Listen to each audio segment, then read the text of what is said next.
In the heart of the mighty Zulu Kingdom, where strength and honor forged destinies, there lived a princess named Liyana. Her beauty was rivaled only by her ambition. She was the second-born, a shadow cast by her elder brother Temba, the destined heir to the Zulu throne. But Liyana was no ordinary royal. Beneath her elegant facade burned a fire, a hunger for power, a yearning for recognition. Yet, even as ambition consumed her, there was one who held her heart: Tulani, a brave and loyal warrior. Tulani loved Liyana fiercely, but their love was forbidden, kept alive only in whispers and stolen moments. He saw her not as a princess, but as a woman capable of greatness. But even love, as strong as it was, could not temper the storm brewing within her.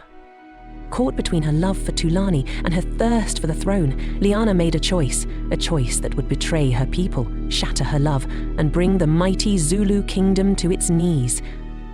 What drives a woman to betray everything she holds dear? Was it her jealousy of her brother, the promise of power, or the belief that she could outwit the forces she sought to control? Or perhaps it was the cruel irony of love. Love that could have saved her, but instead became the final thread unraveling her fate.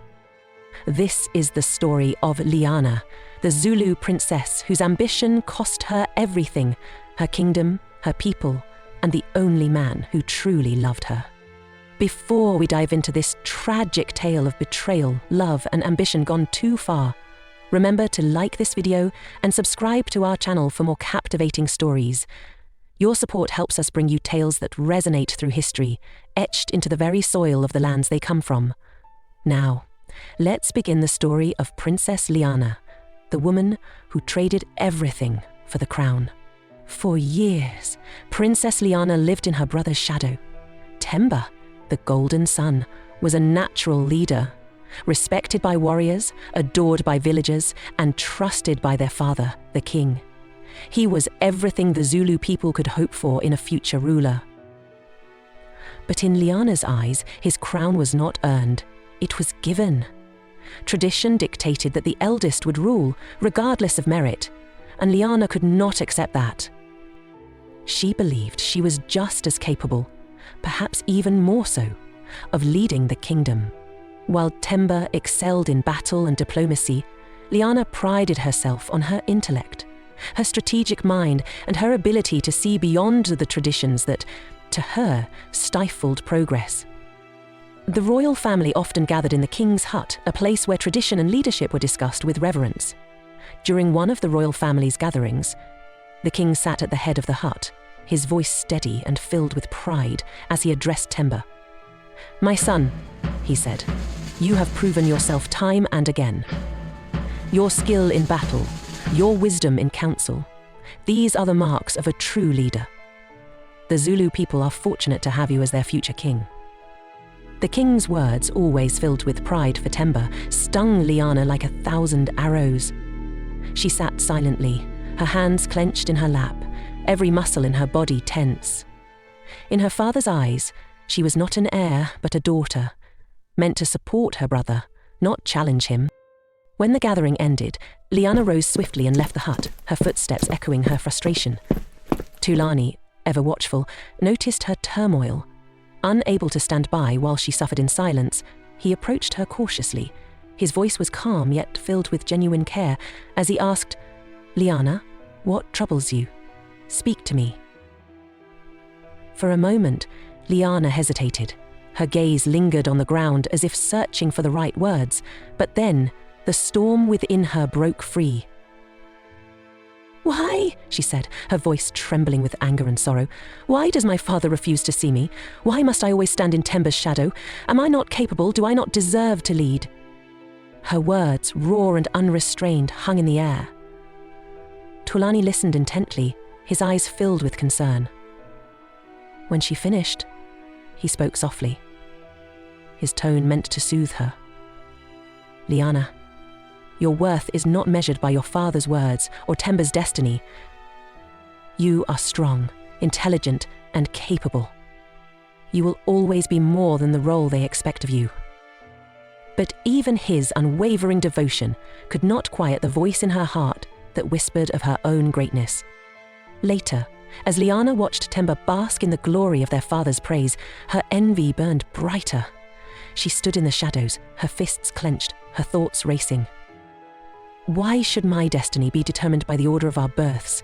she thought bitterly. "I have ideas, vision and strength, yet they expect me to remain silent and obedient, to watch from the sidelines, while Temba is handed the throne." What began as frustration grew into bitterness. The seeds of jealousy, planted in childhood, had taken root and were now blossoming into a dangerous obsession. Liyana convinced herself that the kingdom needed her, not Temba. She began to see her brother not as her kin, but as an obstacle standing in the way of her rightful place. Even the people seemed blind to her potential. To them, she was a princess, beautiful and kind, but not a leader. Their devotion to Temba only deepened her resolve. Jealousy is a quiet poison.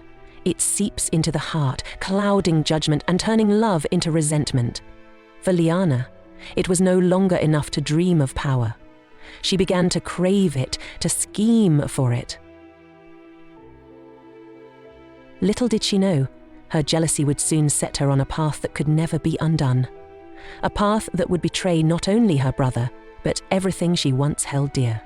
Among the warriors of the Zulu Kingdom, few were as respected as Thulani. Known for his bravery in battle and unwavering loyalty to the royal family, he was a man of integrity and strength. But beyond the admiration of his peers and the trust of the king, Thulani carried a secret, one that could never be revealed. He was in love with Princess Liyana. Their connection had begun in childhood, a bond forged in innocence that deepened as they grew. But as the years passed, what had once been simple friendship blossomed into something neither of them could deny. In a world bound by tradition and duty, their love was forbidden. Liyana, as a princess, was expected to marry for the good of the kingdom. Thulani, despite his valor, was a commoner, a warrior with no claim to royalty. Yet, in their stolen moments together, none of that seemed to matter. Thulani was not only Liyana's lover, but also her confidant. He listened to her frustrations, her dreams of ruling, and her anger at being overshadowed by her brother. He understood her in ways no one else could, offering comfort when her world felt too heavy to bear. But Thulani was more than a shoulder to lean on. He was the voice of reason in her storm of emotions. While Liyana's ambition burned bright, Thulani urged her to see the value in patience, in tradition, and in the wisdom of their ancestors. He often reminded her that leadership was not just about power, but about the responsibility to protect and serve the people. Though she loved him, Liyana often dismissed his caution. She saw his loyalty to tradition as a limitation, a failure to understand her vision for the future. To her, Thulani's love was a source of strength, but his advice felt like a chain holding her back. Thulani saw the growing fire within Liyana, the ambition that threatened to consume her. He feared that her resentment toward her brother and her hunger for power would lead her down a dangerous path. Yet he could not abandon her. His love for Liyana bound him to her, even as he worried that the choices she was making would one day tear them apart. In the quiet of the night, Thulani prayed that his words would reach her heart, that love and reason could guide her away from destruction. But deep down, he knew that Liyana's path was hers alone to choose, and that his love might not be enough to save her. The Zulu Kingdom had always been a land of resilience, its people proud and its warriors unyielding. Yet, far beyond its borders, forces were gathering. Forces with ambitions that stretched across continents. The invaders came with strange weapons, gleaming banners, and promises spoken in deceitful tongues. They sought not only the land, but the very soul of the Zulu people. The king, wise and battle-hardened, understood the danger. The Zulu people had faced enemies before, but these invaders were different. They came with intentions cloaked in diplomacy, but driven by greed. For Liyana, the arrival of the invaders was not just a threat, but an opportunity. Where her father and brother saw danger, she saw a chance to reshape her destiny. It was under the cover of darkness that Liyana first met with the invaders. Their leader, Cecil Wilson, a man with ambition as fierce as hers and a tongue as sharp as a blade, promised her everything she desired: power, influence, and the crown. Cecil Wilson spoke of alliances and progress, of a future where Liyana would rule as queen. Yet beneath his polished words, his true intent lay hidden: a plan to exploit her ambition and quietly dismantle the kingdom's defenses from within. Liyana knew the risks. She knew that aligning with the invaders meant betraying her family and her people, but jealousy and ambition clouded her judgment. In Wilson's promises, she saw a path to the throne, a chance to prove herself as the ruler she believed she was destined to be. Though Tulani did not yet know of Liyana's secret meeting, he sensed a change in her. She became more withdrawn, her eyes carrying a weight he couldn't decipher. He wanted to believe in her, to trust that her heart still belonged to her people, but doubt began to creep into his soul. The invaders, led by Cecil Wilson, were playing a dangerous game. They spoke of alliances, but their true intentions were far darker. To them, Liyana was a pawn, a tool to fracture the Zulu Kingdom from within. Liyana told herself she was doing what was necessary, for her, for the kingdom, for the future. But deep down, the seeds of doubt began to grow. Could she truly trust Cecil Wilson? Would he honor his promises? Or was she walking into a trap of her own making? The arrival of Cecil Wilson and his men marked the beginning of the kingdom's greatest test. As they drew closer, the fate of the Zulu people teetered on the edge of a blade, and Liyana stood at the heart of it all, torn between her ambition and the loyalty she was about to betray. Liyana's heart had become a battleground, torn between the traditions she was born into and the ambition that consumed her. Each passing day, her jealousy of Temba grew, fueling her desperation to claim what she believed was rightfully hers: the throne of the Zulu Kingdom. It was under this veil of ambition that she made the fateful decision to meet with Cecil Wilson once more. Cecil Wilson, the invaders' leader, was a man who thrived on opportunity. To him, Liyana was the perfect tool, a princess with ambition to rival his own and a willingness to betray her people for the promise of power. Their meeting was cloaked in secrecy, the air heavy with unspoken tension. Cecil Wilson arrived bearing lavish gifts for Liyana: ornate jewelry, fine fabrics, and exotic delicacies that dazzled her eyes and whispered promises of a future befitting a queen. These offerings were not merely tokens of goodwill, they were the bait to ensnare her ambition. Wilson, ever the skilled negotiator, laid out his plan with smooth precision. "Princess Liyana," he said, his voice measured and calm, "I have no desire to destroy the Zulu Kingdom. On the contrary, I wish to enhance it. Your land holds untapped riches, minerals that could bring prosperity not only to my people, but to yours as well." Liyana listened intently, her eyes flickering with interest as Wilson painted his vision. "With our resources and expertise," Wilson continued, "we can develop your kingdom into a beacon of progress: roads, trade, education, everything your people could ever need to thrive. You would be the queen who led them into this new era of prosperity." He paused, letting his words sink in as he was delivering the promise that he knew would capture her heart. "To achieve this," he said, "the transition of power must be peaceful. Your father, the king, and your brother Temba will not be harmed. They will be retired gracefully with their dignity fully intact. There is no need for widespread violence. Minimal force will ensure the transition, and the Zulu people will remain free to live as they always have, peacefully and independently." Wilson's words were calculated, each one crafted to appeal to Liyana's ambition while soothing her lingering doubts. He leaned forward slightly, his tone softening as he added, "And you, Princess Liyana, will be the one to lead them. Once crowned, you will rule as an independent queen. The Zulu people will look to you as their leader, their protector, their hope for a brighter future." His words were calculated, his promises woven with just enough truth to be enticing. To Liyana, it seemed a perfect solution, one where she would claim the power she longed for without the need for bloodshed or dishonor.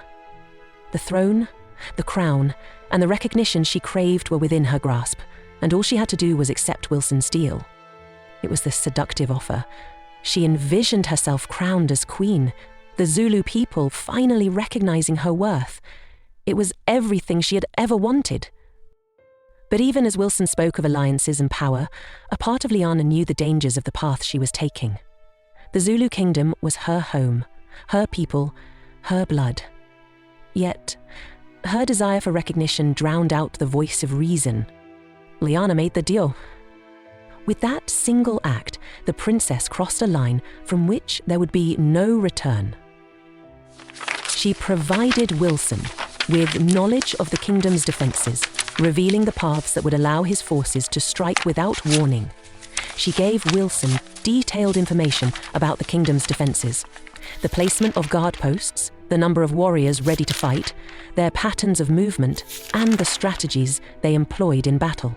Wilson pressed Liyana for insight into the weaknesses within the Zulu military structure and the vulnerabilities of their fortifications. To Liyana, these questions seemed a small price to pay for the crown. She convinced herself that sharing such details would spare her people the horrors of an outright war, believing that this knowledge would enable the transition of power to unfold with precision rather than chaos. She convinced herself that it was a necessary sacrifice, a means to an end. To rule, she told herself, one must be willing to make difficult choices. Though she shared her plan with no one, Thulani could sense a change in Liyana. Her eyes carried the weight of a secret too heavy to bear, and her once steady voice trembled with uncertainty. But when he asked her what troubled her, Liyana dismissed his concerns. She could not risk revealing the truth. Not to him, not to anyone. To Cecil Wilson, the deal was more than he could have hoped for. With Liyana's knowledge, he now had the upper hand, and the Zulu Kingdom's defenses would crumble from within. What Liyana did not realize was that her betrayal had set a chain of events in motion that could not be undone. She believed she was in control, but in truth, she was merely a pawn in Wilson's larger scheme, a pawn whose actions would soon unleash devastation. The princess's betrayal had begun. Fueled by ambition and desperation, Liyana had chosen a path that would forever alter the fate of her people, her family, and herself. Thulani had always been attuned to Liyana's moods, her silences, and her secrets. Lately, something about her had changed. Her once confident demeanor now tinged with unease. She withdrew from those closest to her, and her eyes carried the weight of a conflict she refused to share. One evening, as she disappeared into the shadows, Thulani's curiosity became too great to ignore, and he followed her. His duty to protect the kingdom warred with his love for her, but his heart told him that whatever burden she carried, it could not be ignored. Thulani's worst fears were realized when he saw her with Cecil Wilson. The foreign leader stood before her, speaking with the confidence of a man who believed he had already won. Thulani could not hear their words, but the sight of maps and documents exchanged between them told him all he needed to know. Liyana was working with the invaders. For a moment, Thulani felt paralyzed. The woman he loved, the woman he had believed in, was conspiring with the very forces that sought to take their land. His mind raced with questions. Why would she do this? What had they promised her? Could he stop her? But as a warrior, his loyalty was first and foremost to the Zulu Kingdom. He knew he had to confront her, no matter how much it pained him. When Liyana returned, she found Thulani waiting for her. His face was calm, but his eyes betrayed the storm within. As she approached, Liyana tried to walk past him without a word, but his voice, firm and steady, stopped her in her tracks. "Where have you been, Liyana?" Thulani asked, his tone calm but edged with suspicion. "What have you been doing? Why did you meet with Wilson?" For the first time in her life, Liyana hesitated. Thulani had always been the one person she could trust, the one who understood her. But this was different. The truth she carried was a secret too heavy, one that could shatter everything between them. She tried to evade his questions, but Thulani would not let her slip away so easily. His voice grew sharper, more insistent. "Liyana," he said, stepping closer. "You owe me the truth, not just as the man who loves you, but as a warrior of this kingdom. Tell me what you've done." Finally, Liyana could no longer hide the truth. She confessed to the deal she had made with Wilson, the promises of the throne, and the plan to remove Temba and the king from power. Thulani listened in silence, each word striking him like a blow. When she finished, he looked at her as though he was seeing a stranger. The Liyana he had loved was ambitious, yes, but she had always cared for her people. The woman standing before him had betrayed them in the most profound way. And finally, he asked her one simple question. His voice, though steady, carried the weight of his heartbreak. "Why, Liyana? Why would you do this?" Liyana's voice trembled as she replied, "I did it for us, for the kingdom." Liyana's voice wavered, her desperation spilling out. "Tulani, can't you see? Temba doesn't understand what our people need. He's stuck in the past. I thought if I made this deal, if I took the throne, I could change everything. I could fix things. I wasn't trying to betray anyone. I just wanted to make things better. For everyone." Her words hung in the air, but to Tulani, they offered no comfort, no justification. The woman he had loved and trusted had chosen ambition over loyalty, power over her people. Though he said nothing more, the look in his eyes told her everything. The bond they had shared was broken, and the damage could never be undone. For Liyana, the confrontation was a reminder of the cost of her ambition. For Tulani, it was the moment he realized that love alone could not save her. The bond they shared was broken, and the storm they both feared was now inevitable. That night, Tulani couldn't sleep. The weight of what he had discovered about Liyana's betrayal bore down on him like a crushing stone. As the first rays of dawn broke over the horizon, he made his decision. He would do what was right, no matter the cost. Without hesitation, Tulani went directly to the king's court and revealed everything he had witnessed. He spoke of Liyana's secret meetings with Cecil Wilson, the gifts she had accepted, and the intelligence she had provided to the invaders. His words were heavy with sorrow, but his loyalty to the kingdom left him no choice. The king, though shocked and heartbroken by Tulani's revelation, was a man of action. Rising from his seat, his voice rang with authority as he gave the command. "Summon Liyana. She must answer for this betrayal immediately." But before his orders could be carried out, a group of messengers burst into the court, their faces pale with fear and urgency. They fell to their knees before the king, their voices trembling as they delivered the news. "My king," one of them said, breathless from the journey. "The colonizers have launched their invasion. They are already upon us." The court fell silent, the weight of the words hanging heavy in the air. The king's expression hardened as he demanded more details. The lead messenger, his voice cracking under the strain of what he had seen, began to describe the horrors unfolding across the kingdom. "Villages are burning, my king," he said. "Men, women, and children, slaughtered without mercy. The invaders move with precision, striking quickly and without warning. They leave nothing but destruction in their wake." The messengers spoke of the ruthless efficiency of Wilson's forces. The attacks were calculated, targeting the kingdom's most vulnerable areas, those with little to no active soldiers. The invaders seemed to know exactly where to strike, their every move guided by the intelligence Liyana had provided. The king's face grew darker with every word. He clenched his fists and rose to his full height, his voice resolute as he issued his next command. "Mobilize the warriors. We will defend our land no matter the cost." Under his command, the army moved swiftly to confront the invaders. But the invaders had a devastating advantage. Armed with the intelligence Liyana had provided, they focused their attacks on the kingdom's most vulnerable regions, areas with little to no active soldiers. By the time the Zulu army arrived at these locations, the damage had already been done. In just a matter of hours, the invaders had seized control of 30% of the kingdom. Villages were left in ashes, and the cries of the wounded echoed across the plains. The invasion escalated into a bloody war that raged for weeks. The Zulu warriors, driven by their fierce loyalty to their king and their land, fought with unmatched courage. They pushed back the invaders, reclaiming the territories that had been lost. As the chaos of war spread across the Zulu Kingdom, Princess Liyana found herself facing the devastating reality of her actions. What had begun as a bid for power, fueled by jealousy and ambition, had spiraled into a nightmare beyond her control. She had envisioned a swift transition with minimal force and no suffering, just as Cecil Wilson had promised. But now, she stood amidst the ruins of her people's lives, watching the kingdom unravel. Everywhere she turned, she saw the consequences of her betrayal. Families torn apart, children crying for parents who would never return, and warriors reduced to ashes. The Zulu people, once proud and strong, were now fractured and scarred. The Zulu warriors ultimately won, but the cost was unimaginable. Thousands of warriors and villagers lost their lives in the brutal conflict. Entire communities were wiped out, and the scars of the war were etched deeply into the hearts of the survivors. When the dust finally settled, the Zulu Kingdom stood battered but unbroken. The invaders had been repelled, but the price of victory was one that could never be forgotten. And at the center of it all was Liyana, whose ambition had unleashed the storm that nearly destroyed her people.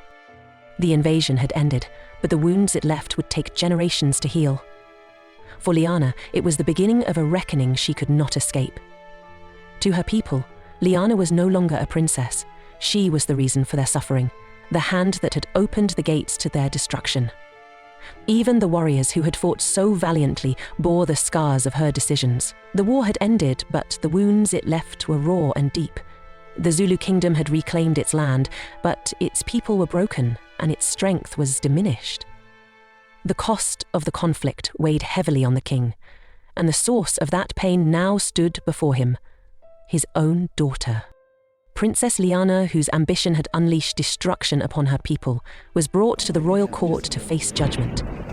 Shackled and surrounded by warriors, she stood in the center of the grand hut, her head bowed under the weight of her shame. The king, seated on his throne, rose slowly, his voice cutting through the heavy silence. "Liyana," he began, his tone carrying both fury and heartbreak. "Do you understand what you have done? The lives lost, the villages burned, the scars you have left on this kingdom." His words were sharp and unrelenting, each one striking her like a blow. "How could you do this, Liyana?" he demanded. His voice trembled as he continued. "Your own people? Your own family? Did the throne mean so much to you that you would trade their lives for your ambition?" Liyana, whose voice was once filled with confidence, could barely muster a response. When she finally spoke, her voice was weak, her words hesitant. "Father, I just wanted a chance to lead," she said, her voice breaking. "I thought... No, I knew. I could do better. Wilson promised. He said this was the only way to make things right, to give our people a better future. I didn't mean for any of this to happen. I thought I was helping." She paused, her voice faltering under the weight of the court's silent judgment. "I thought this was the best way, to spare the kingdom more pain." But her words rang hollow in the ears of the court. To the warriors, elders, and villagers gathered, her justifications were nothing more than excuses. They had seen the devastation with their own eyes, the families torn apart, the bloodshed, the betrayal. No words could undo what she had wrought. The king's grief was visible, but his voice hardened as he stepped forward. "Liyana," he said, his tone now cold and resolute, "your actions have left me no choice. As king, my duty is to this kingdom and its people. You are no longer my daughter." He paused, his voice trembling only slightly as he delivered the final blow. "You are no longer Zulu. You will leave this land and never return." Liyana fell to her knees, the weight of his words crashing over her like a wave. She looked up, her eyes pleading. "Please, Father," she whispered. "Have mercy. Please, I am so sorry, forgive me." But the king and the court remained silent. The faces that once regarded her with admiration and love were now stern and unyielding. There was no mercy to be found. Among those in the court was Tulani. Though his heart still ached for Liyana, his loyalty to the kingdom outweighed his love for her. He could not forgive what she had done, nor could he intervene in the judgment. As Liyana left the kraal, the cries of her people followed her, not cries of grief, but cries of anger and betrayal. The princess who had once dreamed of ruling was now a pariah, cast out to wander the lands alone. Her trial was over, but her punishment was only beginning. Banished from the kingdom she'd once dreamed of ruling, Princess Liyana was left to wander alone. Stripped of her title, her home, and her family, she carried with her only the weight of her choices, a burden heavier than any crown. Her journey led her through desolate lands, where the whispers of the wind seemed to echo the voices of her people, the cries of those she had betrayed, the grief of those who had suffered, and the judgment of a father who could no longer call her his daughter. In her desperation, Liyana turned to the one man she believed might still support her, Cecil Wilson. She embarked on a long and arduous journey to find him, her heart heavy with hope and fear. Despite all that had transpired, she clung to the belief that Wilson might offer her sanctuary, that he would see her as a valuable ally in his plans. When she finally arrived at his camp, weary and broken, she was brought before him. Wilson stood tall, his demeanor unchanged, his calculating gaze as sharp as ever. As Liyana began to speak, her voice trembled with a mixture of desperation and pleading. "Cecil," she said, struggling to maintain her composure. "I need your help. My people have turned against me, and I have nowhere else to go. I stood with you when no one else would. Surely you can offer me refuge." Wilson regarded her coolly, his expression devoid of the charm he once used to win her over. When he finally spoke, his words were like a blade, cutting through her fragile hope. "I don't help betrayers," Wilson said, his voice cold and measured. "If you would betray your own people, why would I trust you? You are a liability, Liyana, and I have no use for liabilities." Liyana's breath caught as his words sank in. She tried to plead, to remind him of their alliance, but Wilson's tone grew even colder. "I never want to see you again," he said firmly, turning his back to her without another glance. Humiliated and abandoned, Liyana stood there, stunned and motionless. The man she had trusted, the man whose promises had fueled her ambition, had discarded her as easily as one might discard a broken tool. As the guards escorted her away, the weight of her choices pressed down on her more heavily than ever. Every path Liyana took seemed to lead her further into isolation. Rejected by her family, her people, and the man who had used her ambition to his advantage, she was utterly alone. Each night, as she lay beneath the open sky, her mind was a battlefield. The faces of the villagers she had doomed, the warriors who had died defending their land, and the destruction she had unleashed haunted her dreams. Liyana replayed the moments leading to her betrayal, the promises of Cecil Wilson, the gifts, the whispered assurances of a better future. She had believed she was forging a path to greatness, but in reality, she had paved the road to ruin. For the first time, Liyana began to understand the weight of what she had done. In her solitude, Liyana finally confronted the truth. She had not only betrayed her people, but she had also betrayed herself. The dreams she had fought so hard to achieve were now ashes, swept away by the winds of her own folly. To those who saw her, Liyana was a shadow of her former self, a nameless wanderer, burdened by a past she could never escape. The once proud princess now lived a life of regret, her days filled with silence, and her nights haunted by the ghosts of what could have been.